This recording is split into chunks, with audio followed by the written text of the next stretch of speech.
Creo que era el mes pasado que estábamos considerando en cuanto a Moisés y los israelitas y todas la manera en que Dios había juzgado al pueblo de Egipto, ¿ya? Enviando una serie de plagas sobre los egipcios.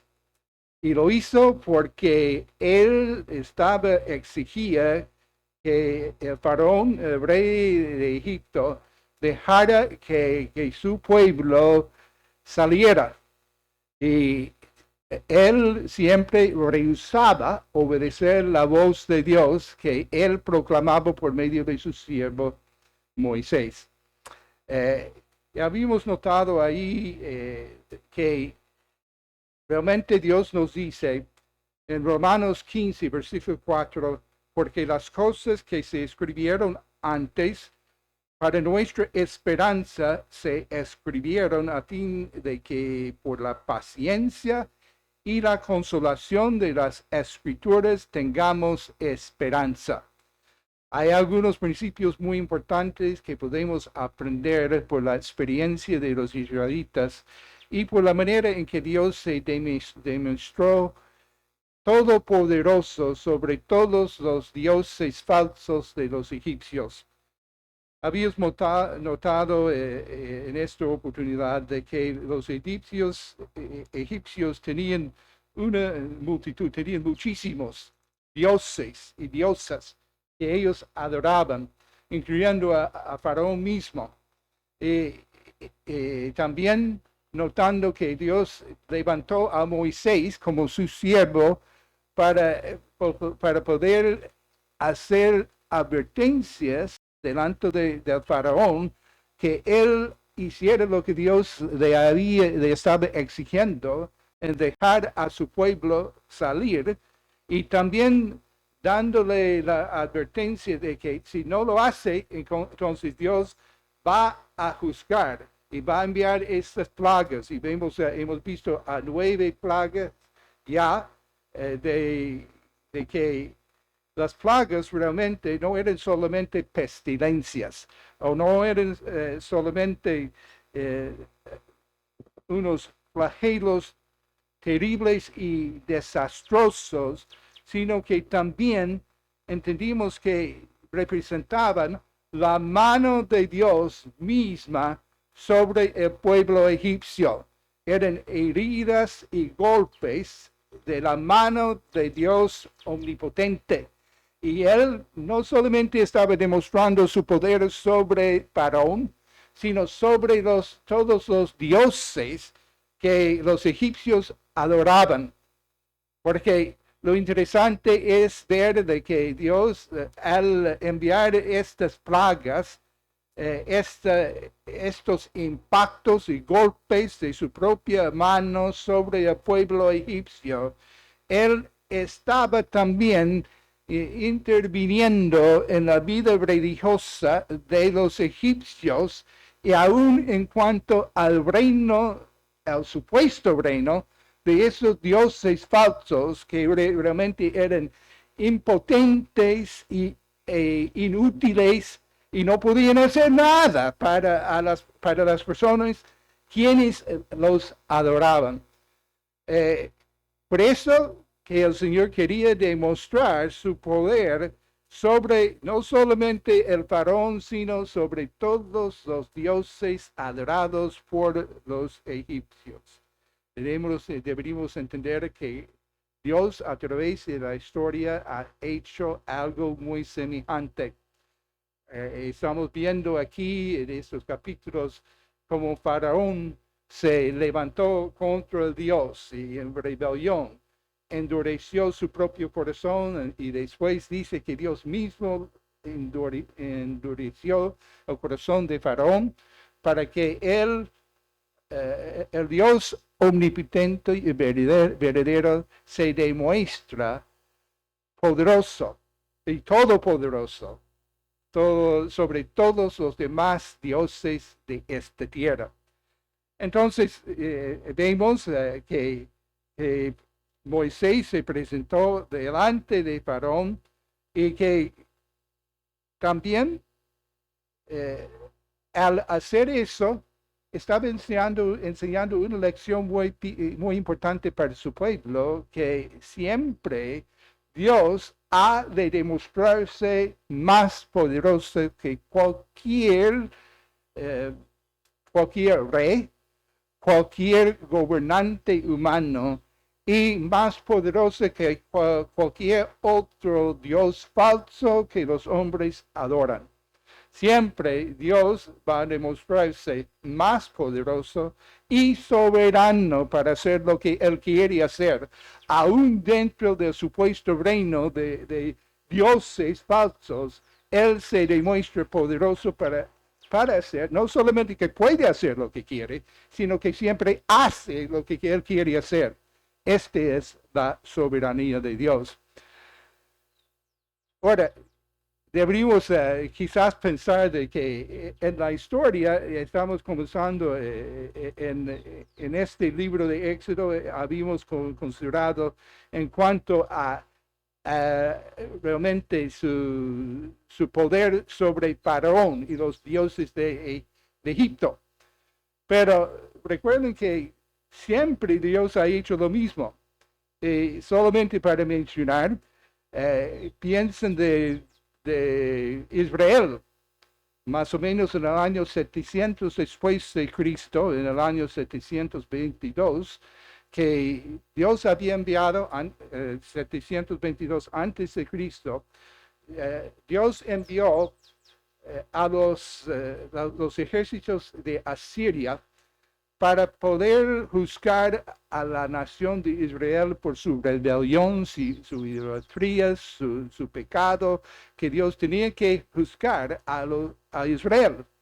¿Ya? Entonces vemos que los ejércitos de Asiria invadieron Israel y las naciones alrededor, pero interesante que en Isaías capítulo 36 y 37, no voy a mencionar toda la historia, solo decir que llegaron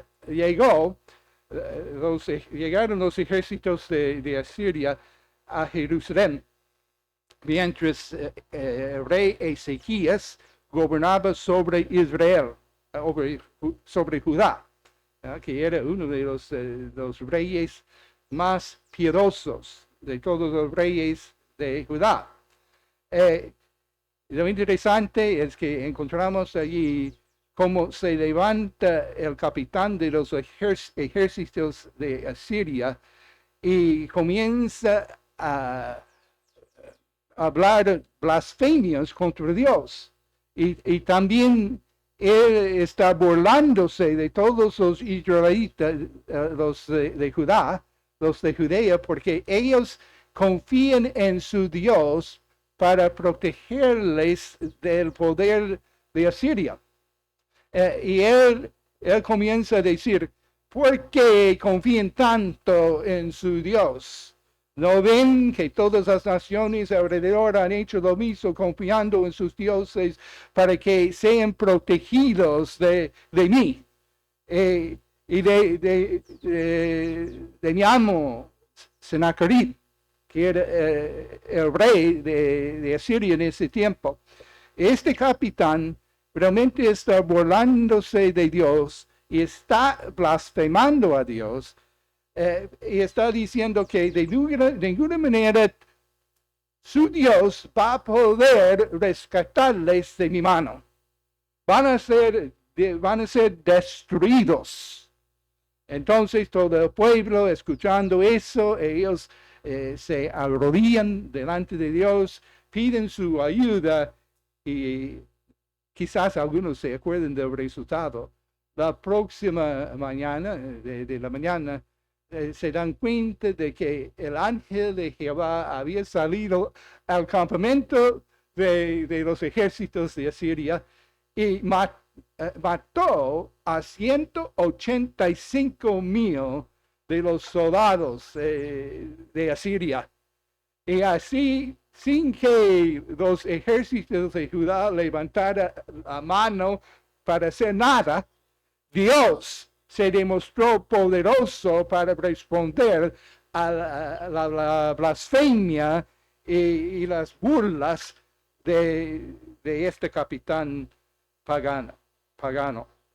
El rey Nabucodonosor tenía una experiencia semejante en que él se levantó también en su soberbia, diciendo, mira este reino tan inmenso y tan poderoso que yo he establecido y es es realmente un reino tan hermoso. Y mira lo que yo he hecho. Y a la verdad que después tenía que dar testimonio, dio un testimonio bien interesante, bien fuerte del poder del Dios soberano, el Dios todo soberoso, todo soberano. Vemos en capítulo 4 de Daniel el testimonio del rey Nabucodonosor. Versículo 34, Daniel 4, 34, más el fin del tiempo, yo, Nabucodonosor, alcé mis ojos al cielo y mi razón me fue de vuelta y bendije al Altísimo y alabé y glorifiqué al que vive para siempre, cuyo dominio es sempiterno y su reino por todas las edades. Todos los habitantes de la tierra son considerados como nada. Y él hace según su voluntad en el ejército del cielo y en los habitantes de la tierra, y no hay quien detenga su mano y le diga, ¿qué haces? Bueno, esa es una buena explicación o una buena proclamación de lo que significa la soberanía de Dios. Él hace según su voluntad en el ejército del cielo y en los habitantes de la tierra. Y no hay quien detenga su mano y le diga, ¿qué haces? Faraón tenía que aprender lo mismo. Pero en algunos casos, como en el caso de Sennacherib y los ejércitos de Asiria, ellos inmediatamente fueron matados por su rebelión y su blasfemia contra Dios y por pensar que ellos podían hacer cualquier cosa que querían en contra de Dios y en contra del pueblo de Dios. Y no se dieron cuenta que Dios siempre va a proteger a su pueblo escogido. Realmente quisiéramos pensar en hoy día de que al acercarnos a este pasaje que es Éxodo capítulo 12, vamos a estar leyendo de la 10ª plaga que Dios envió sobre Egipto. Se da cuenta de que es una plaga única en cuanto a su fuerza, el impacto, porque el impacto tiene que ver con muerte y vida, ¿ya? Porque como resultado de esta plaga, Dios va a matar a todos los primogénitos de todos los egipcios. Todos los egipcios y también sus ganados, que van a morir, todos los primogénitos. Y eso va a ser la mano pesada de Dios sobre todo el pueblo egipcio. Pero quisiéramos hacer una distinción aquí, que es la misma distinción que hemos visto en las otras plagas, porque Dios no ve a su pueblo igual como los demás pueblos, y no trataba a su pueblo de Israel tal como había hecho con los egipcios. Y vemos en cuanto a, por ejemplo, las otras plagas, en cuanto al ganado, cuando murieron el ganado de Egipto, murió todo el ganado de Egipto. Y dice en Éxodo 9 y versículo 6, murió todo el ganado de Egipto, Mas del ganado de los hijos de Israel no murió uno. ¿Ya? Que Dios está haciendo una distinción muy clara entre los egipcios y los israelitas, porque los israelitas son el pueblo escogido de Dios. Y Dios siempre tiene que, va a actuar con gracia delante de su pueblo, proviendo por las necesidades de ellos. La gracia de Dios siempre se demuestra. Igualito con el granizo. El capítulo 9 y los versículos 13 a 35 nos dice acerca de esta plaga que se envió, granizo y fuego mezclado con el granizo, tan grande cual nunca hubo en toda la tierra de Egipto hasta que fue habitada. Ese es un granizo inmenso, ¿no? Que envió para caer sobre todos los egipcios. Pero versículo 26 nos dice, solamente en la tierra de Gosén, donde estaban los hijos de Israel, no hubo granizo.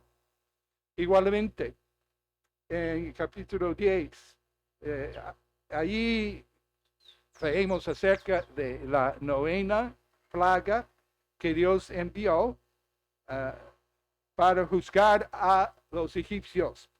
Y envió una oscuridad intensa. Y dice, extendió Moisés su mano hacia el cielo, 10:22, hubo densas tinieblas sobre toda la tierra de Egipto por 3 días. Ninguno vio a su prójimo y nadie se levantó de su lugar en 3 días. Mas todos los hijos de Israel tenían luz en sus habitaciones. Dios hacía la distinción entre el pueblo pagano de Egipto y el pueblo escogido de Israel.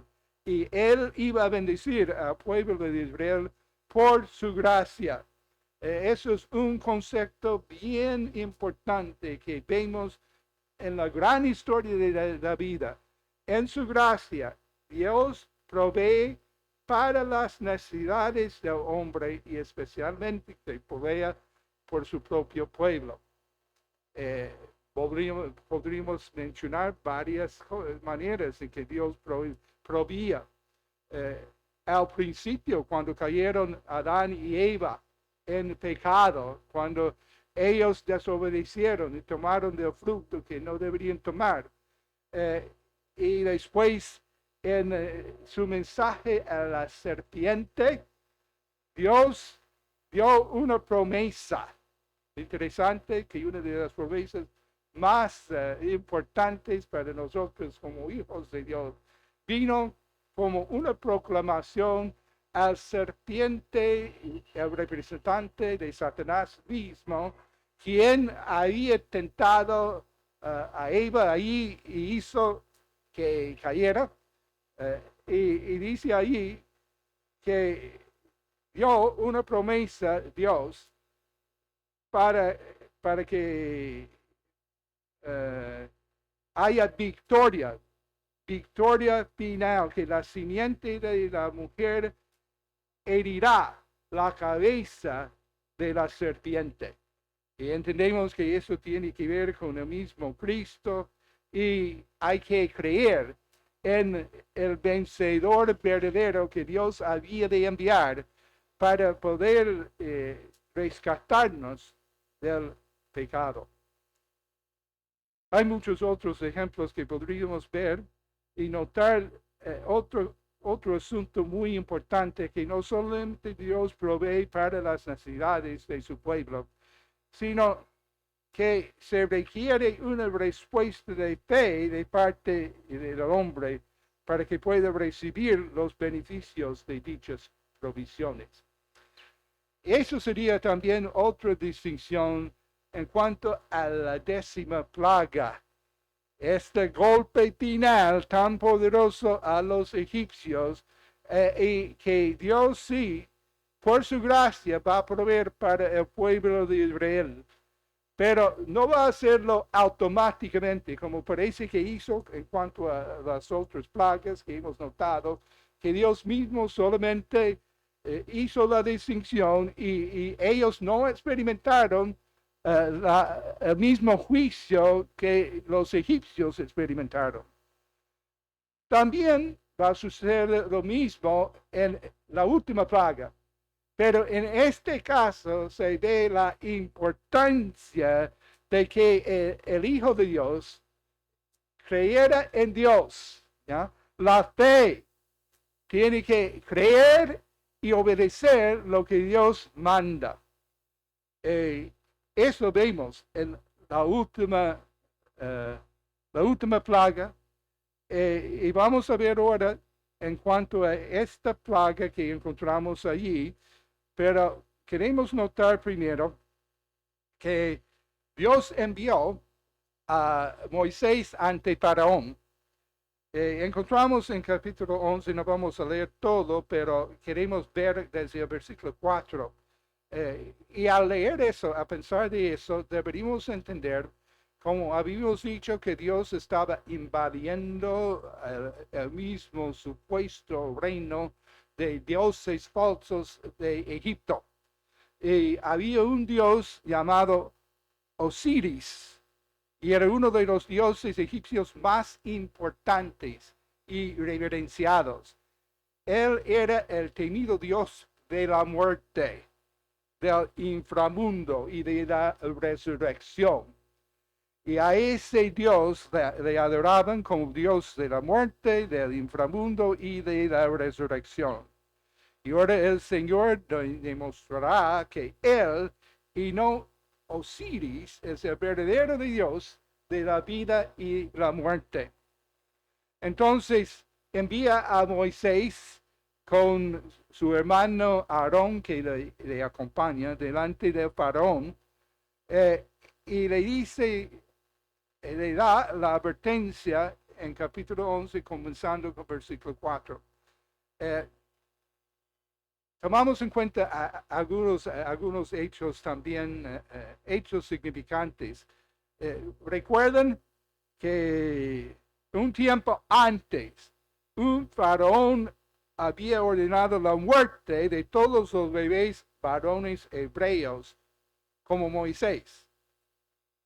Muchos miles de hijos hebreos probablemente fueron asesinados como resultado de este acto de Faraón en el tiempo cuando nació Moisés. Y por una provisión de la gracia de Dios fue rescatado Moisés del río por medio de una princesa, una hija del Faraón mismo. Así que entonces el Faraón había muertado a muchos bebés hebreos. También consideran que el ganado era muy importante en la vida diaria y en la religión del antiguo Egipto. ¿Ya? El ganado muy importante. Y vamos a leer entonces Egipto,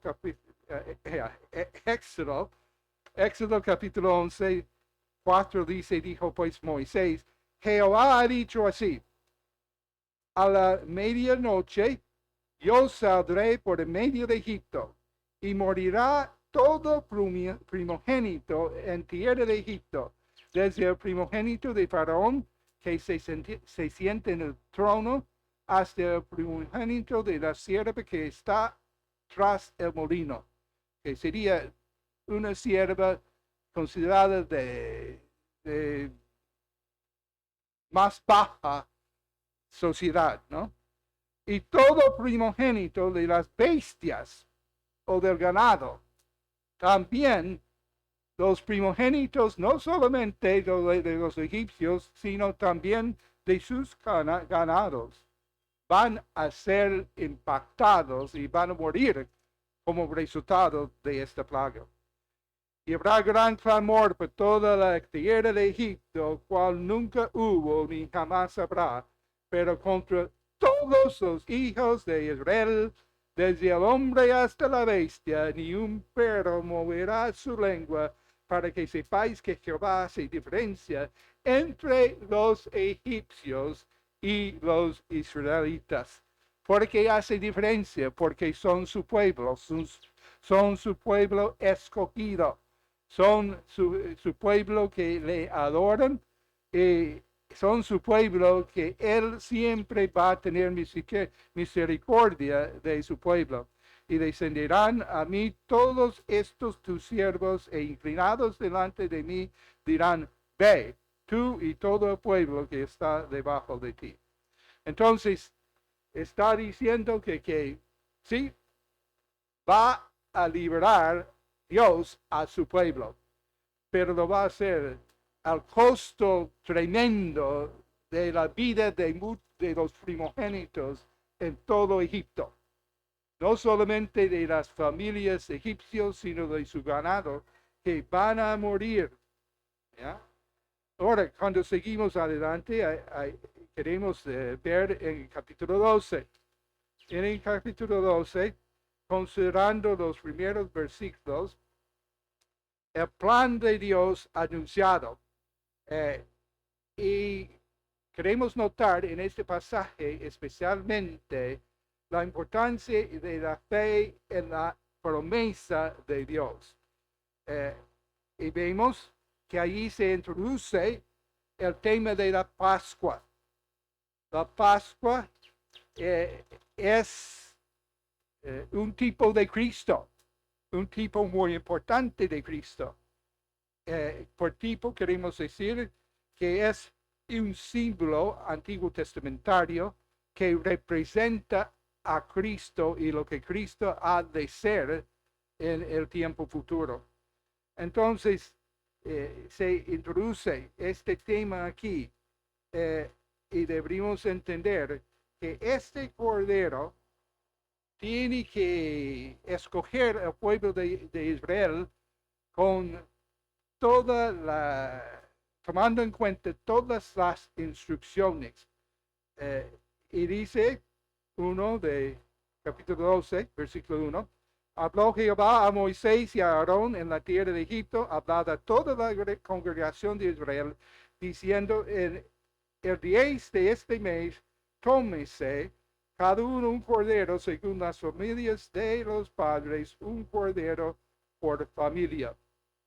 Vamos al versículo 5. El animal será sin defecto, macho de 1 año, y tomaréis de las ovejas o de las cabras, y lo guardaréis hasta el día 14 de este mes. Primeramente, notando que debería ser sin mancha. Es muy importante porque es en representación de la Pascua de Dios, la Pascua, nuestro Redentor, Cristo Jesús, el Cordero Pascual que Dios había de enviar así para morir en lugar de los pecadores. Entonces, el Cordero escogido para que se matara, y dice, versículo 6, lo inmolará toda la congregación del pueblo de Israel entre las 2 tardes. Entonces, no solamente tiene que ser sin mancha este cordero, sino que también tiene que morir. Entonces, eso era el propósito que Dios tenía, que escogiera este cordero o este sacrificio sin mancha, dice, lo inmolará. Se dan cuenta de que Dios no está solamente liberando automáticamente a todos los israelitas al enviar esta plaga, sino que está exigiendo que ellos sigan ciertas instrucciones. Y lo primero es que escogieran este sacrificio, que sea o oveja o cabra, y tenían que inmolar toda la congregación, que quiere decir, es interesante que cada familia tenía que escoger su sacrificio. ¿Ya? Entonces, no solamente tenían que hacer eso, tenían que matar a este animal que sería su representante, que sería el que moriría en lugar del primogénito dentro de la casa israelita, sino que tenían que tomar, versículo 7, de la sangre y poner en los dos postes y en el dintel de las casas en que lo han de comer. Entonces, siguen con las instrucciones. Aquella noche comerán la carne asado al fuego y panes sin levadura, con hierbas amargas lo comerán. Ninguna cosa comeréis de él cruda ni cocida en agua, sino asada al fuego. Su cabeza y sus pies y sus entrañas. Ninguna cosa ninguna cosa dejaréis de él hasta la mañana, y lo que quedare hasta la mañana lo quemaréis en el fuego. Entonces, matando este sacrificio y también aplicando la sangre, la aplicación de la sangre es de suma importancia. Sin derramamiento de sangre no puede haber perdón. Eso ha sido mi principio desde el principio, cuando Dios proveía para Adán y Eva pieles en el huerto. Entonces, vemos aquí también que es esencial la sangre y la aplicación de esta sangre a dos lugares, a los dos lados de la puerta, los postes y al dintel, que tenía que aplicar la sangre. Y es importante que hicieran precisamente lo que Dios está mandando para ser protegidos del juicio que ha de caer sobre todos los que no hacen, los que no hacen lo que Dios les había mandado.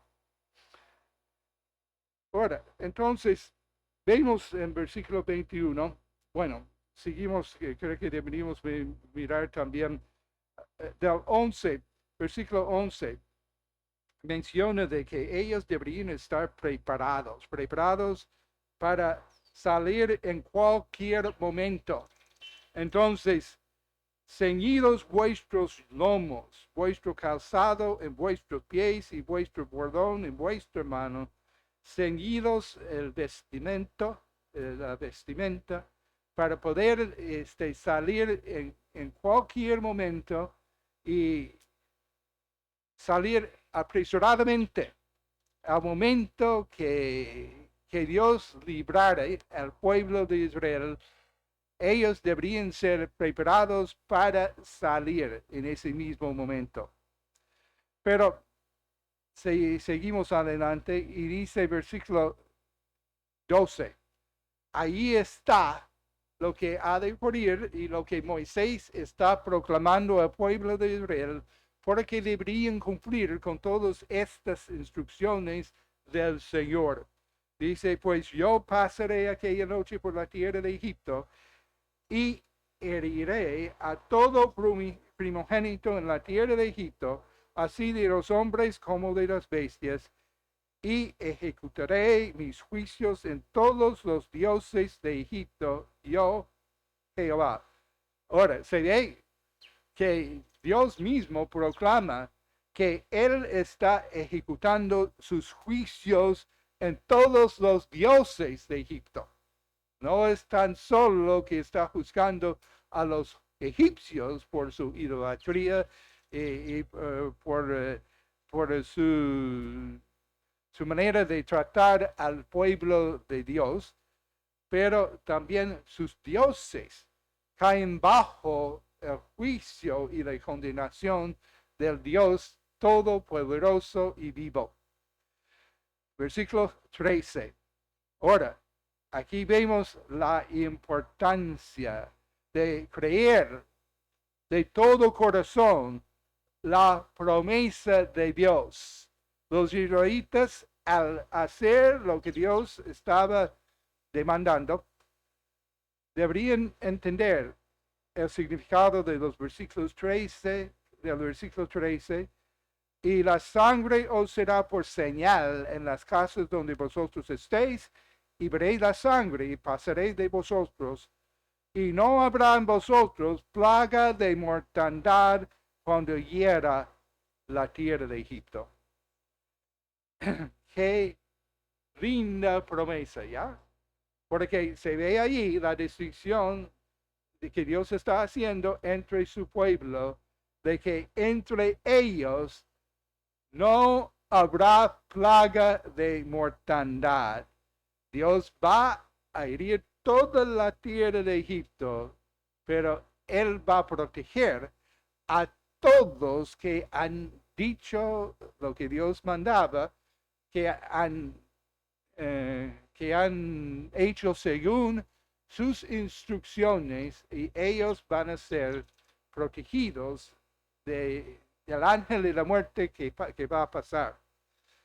Entonces, vemos versículos, creo que vamos a mirar desde el versículo 21 del capítulo 12, el plan activado, y aquí vemos la obediencia de los israelitas a las instrucciones de Dios. Ahora, eso nos hace pensar de la importancia de tomar la palabra de Dios con toda confianza, de recibir la palabra de Dios con toda confianza. Cuando Dios hace una promesa siempre ha de cumplir lo que Él promete. Y el Hijo de Dios es el que confía en las promesas de Dios y que obedece las instrucciones que Dios da. Entonces, Moisés, en versículo 21, convocó a todos los ancianos de Israel, les dijo: sacad y tomaos corderos por vuestras familias y sacrificad la Pascua, y tomad un manojo de hisopo y mojadlo en la sangre que será en un lebrillo, y untad el dintel y las dos postes con la sangre que será en el lebrillo. Y ninguno de vosotros salga de las puertas de su casa hasta la mañana. Las instrucciones son muy claras. No hemos leído todas las instrucciones que se encuentran en este pasaje, pero lo que vemos es que Dios habla con bastante claridad de lo que Él espera a sus hijos. Y siempre Dios demanda que sus hijos le obedezcan. Versículo 23, porque Jehová pasará hiriendo a los egipcios, y cuando vea la sangre en el dintel y en los dos postes, pasará Jehová aquella puerta y no dejará entrar al heridor en vuestras casas para herir. Versículo 27, entonces el pueblo se inclinó y adoró, y los hijos de Israel fueron e hicieron puntualmente así como Jehová había mandado a Moisés y a Aarón. Cuán importante es el principio de no solamente creer en nuestro corazón, pero la creencia verdadera manda o requiere obediencia. Si realmente creemos a Dios, entonces vamos a hacer lo que Él dice. Es importante notar de que la verdadera fe responde con obediencia cuando se acerca a Cristo, confía en Él y solamente en Él para la salvación. Deja todas las mentiras humanas de otras puertas para entrar en el cielo y para obtener la salvación, y se agarra a la promesa, reclama esa promesa tan maravillosa de que Cristo también derramó, que Él derramó su sangre, igual como esta sangre de la Pascua tenía que ser derramada, la sangre de Cristo fue derramada y nadie puede ser salvo sin una aplicación o sin por la fe creer en la sangre de Cristo para su propia salvación. Entonces, la obediencia a las instrucciones de Dios fue necesario en este caso para que los israelitas fueran rescatados de la plaga de muerte que había de pasar allí en Egipto aquella noche. Seguimos adelante y leemos en este capítulo acerca de la liberación por la gracia de Dios de su pueblo. Cómo Dios liberó y redimió a su pueblo. ¿Cómo lo hizo? Notamos, versículo 29 nos dice, aconteció que a la medianoche Jehová hirió a todo primogénito en la tierra de Egipto, desde el primogénito de Faraón, que se sentaba sobre su trono, hasta el primogénito del cautivo que estaba en la cárcel, y todo primogénito de los animales. Entonces, quiere decir desde el nivel más bajo, desde el nivel más alto en la sociedad hacia el nivel más bajo en la sociedad, todos experimentaron lo mismo, todas las casas experimentaron lo mismo, que los primogénitos de todas las casas murieron. Entonces, Faraón mismo se levanta y dice versículo 30, él y todos sus siervos, todos los egipcios, y un gran clamor en Egipto porque no había casa donde no hubiese un muerto. Eso es el juicio de Dios sobre un pueblo rebelde que rehusaba obedecer a Dios, que rehusaba hacer lo que Dios estaba exigiendo. Dice versículo 31, e hizo llamar a Moisés y a Aarón de noche, y les dijo, salid de en medio de mi pueblo vosotros y los hijos de Israel, e id, servid a Israel como habéis dicho. Entonces, Faraón por fin va a hacer lo que Dios le había mandado, y lo va a hacer porque ha perdido bastante. Y todo el reino de Faraón había sufrido como resultado de su rechazo de los mandatos del Señor. Entonces, Él ahora está mandando, está diciendo que salgan ahorita de medio de mi pueblo. Y que sirvan a Jehová. Se ha dado cuenta de que ellos sí tienen que servir a su Dios.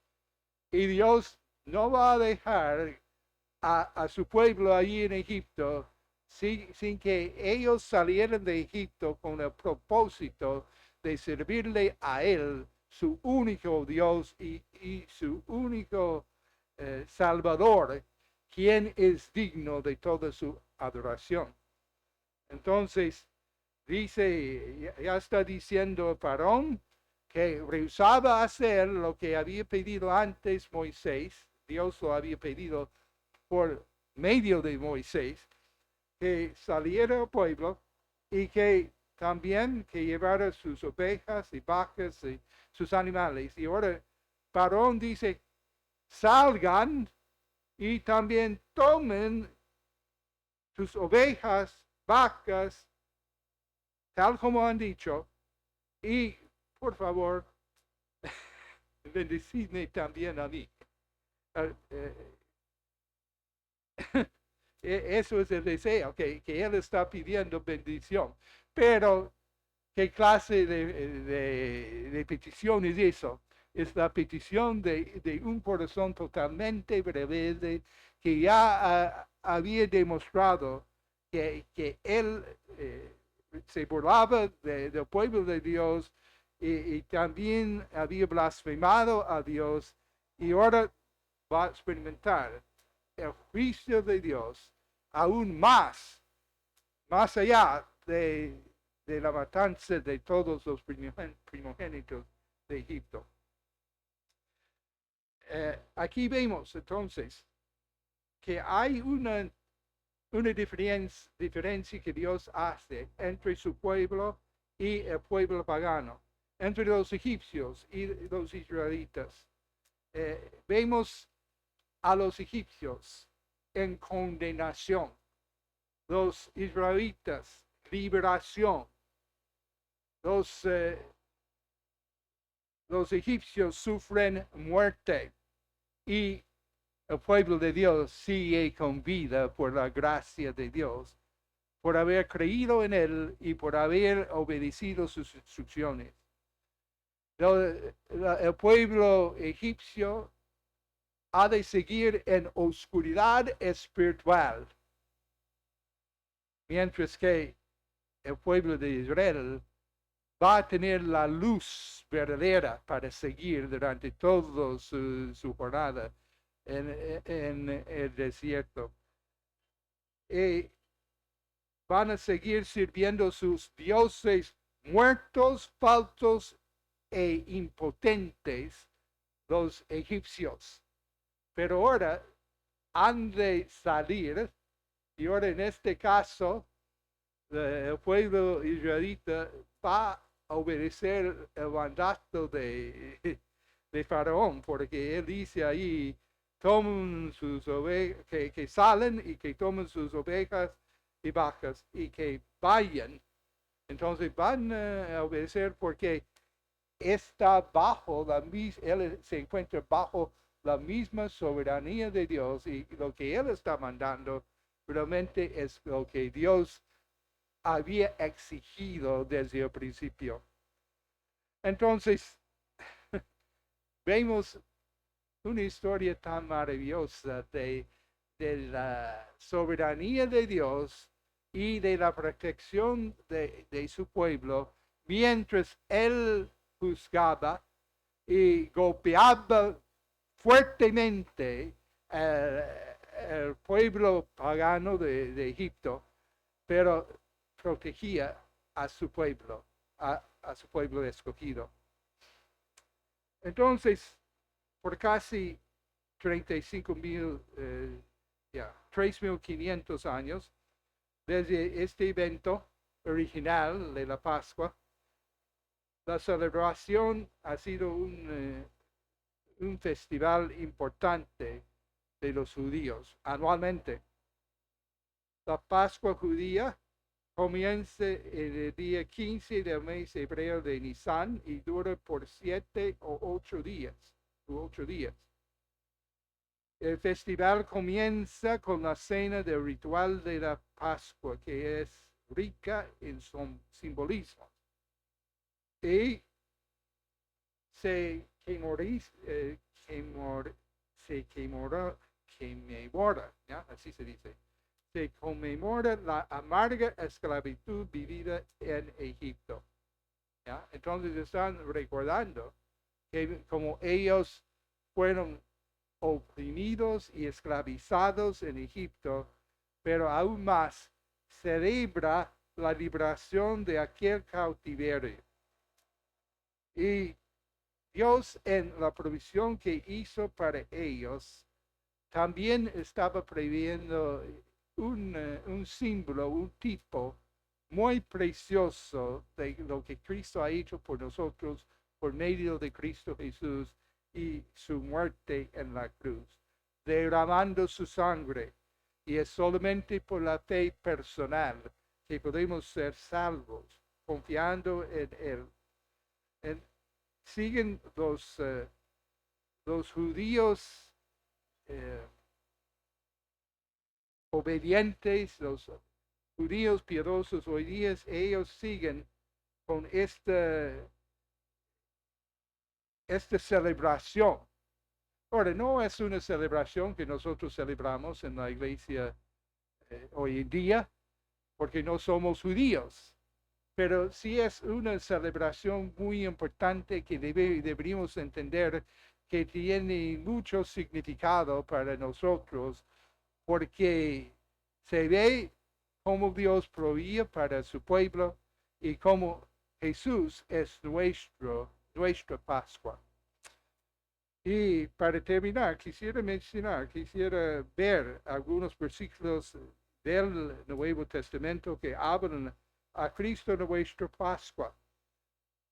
El más obvio, el pasaje más obvio en cuanto a Cristo nuestra Pascua se encuentra en 1 Corintios 5, versículos 6 y 7.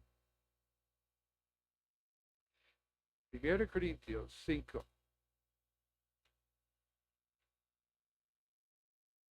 6 y 7.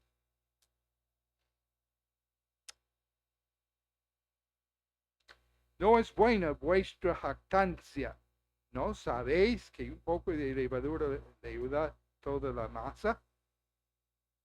Limpiaos, pues, de la vieja levadura, para que seáis nueva masa sin levadura como sois. ¿Por qué?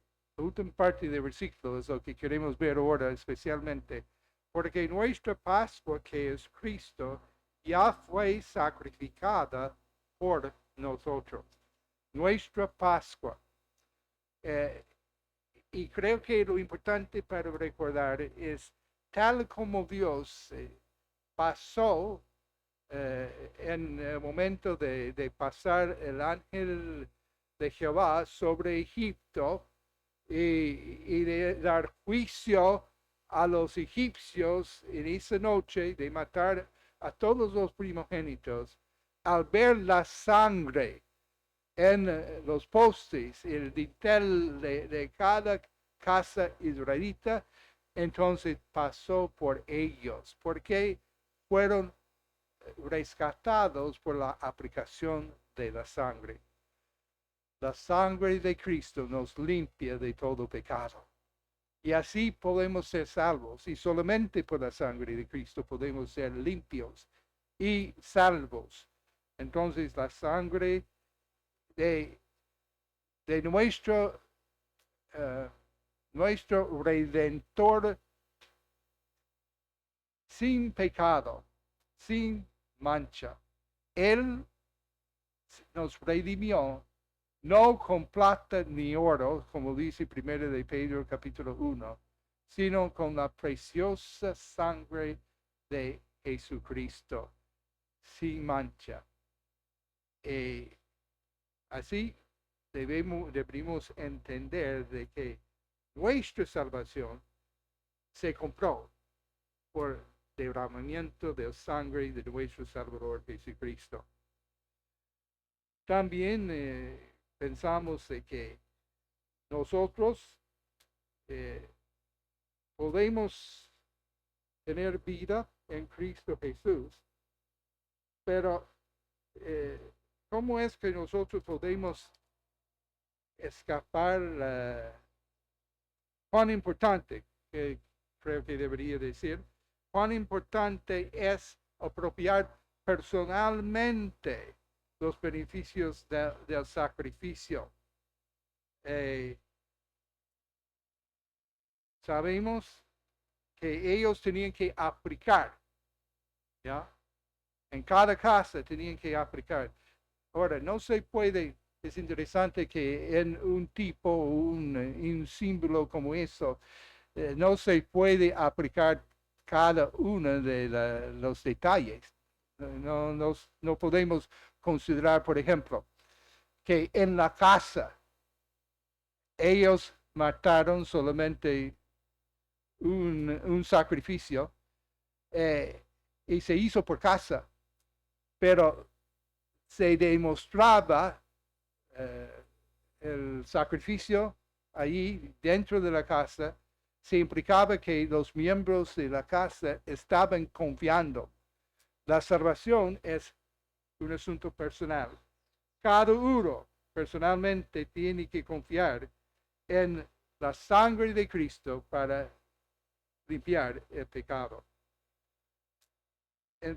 Y así que es la protección verdadera que necesitamos para vivir para siempre.